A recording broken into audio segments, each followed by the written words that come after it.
It's the place to go for a little good news in Goldfield, Nevada. I got a great show lined up here, and we're going to have fun no matter what. Carl Brownfield sitting at the controls of KGFN, the only radio station in town.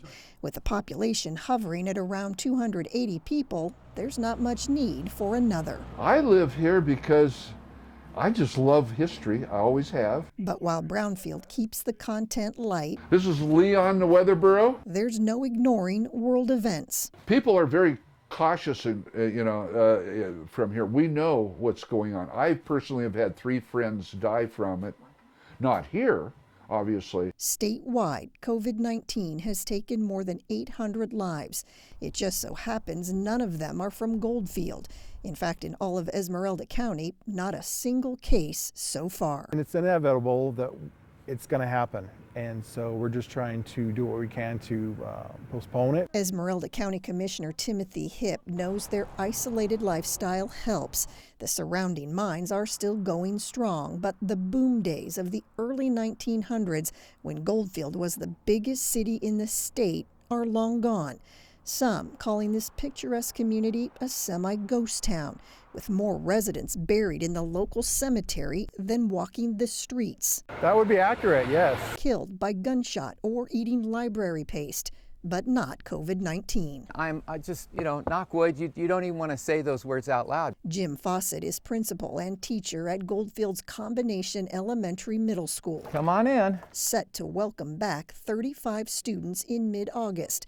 Unlike other districts, this will be in-class learning. We've worked forward and backward through the social distancing and 6 feet or 3 feet and get the mask on. Chromebooks available, he says, just in case, and temperature checks mandatory before each student steps on the school bus. It's sad because I wanted to tell you how, we did these special things. Well, no, we followed the rules that everybody else did, and we've tried to be careful. But we are very isolated, and I think that helps us a lot. It gives us a leg up. We are literally 3 hours from any place with a decent hospital. But if the population is healthy, that doesn't mean Goldfield has been immune to the effects of COVID-19. Tourism is down, and the biggest party of the year, the annual Goldfield Days, that was canceled too. Which means no ghost hunters around the old Goldfield Hotel and fewer customers at Dinky's Diner. Tony Taylor's family owns the place. We get a lot of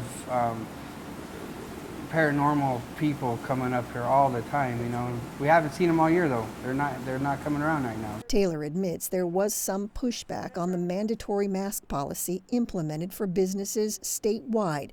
But in a town where everyone knows everyone, neighbors genuinely care about each other too. It's kind of like Mayberry in a roundabout way, Everybody's just really friendly here. We have the oldest population, the most people over the age of 65 out of all the counties. So that kind of makes the COVID thing even more riskier for us.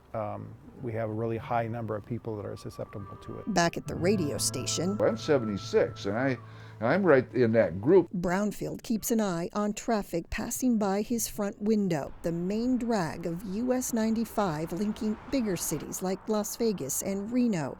For now, this town without COVID, We're careful about what we do and where we go. moving fast during a worldwide pandemic. Denise Roche, News 3.